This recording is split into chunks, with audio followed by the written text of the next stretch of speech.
তুমি ঠিকই বলেছো রেণুকা, তুমি ঠিকই বলেছো। দাও রেণুকা, আমাদের পঞ্চম সন্তানকে আমার বলে দাও।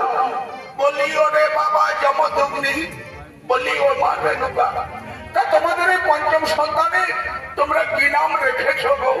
বলি ও মা ধাত্রী মাতা, আমরা আমাদের পঞ্চম সন্তানের নাম রেখেছি রাম।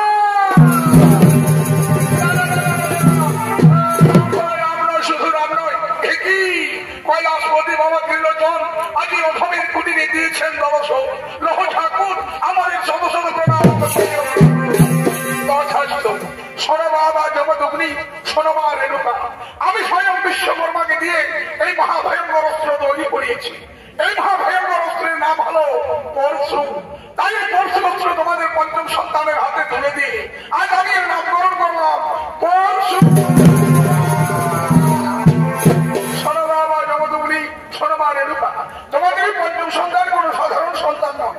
এই সন্তান অবশ্যই একদিন বড় হয়ে সর্বপুরে আমাদের শান্তি মোচাবে ধরিত্রী মাতার চোখের জল। আর পৃথিবীর ইতিহাসে যুগে যুগে স্মরণীয় হয়ে থাকবে এর নাম শিবের শিষ্য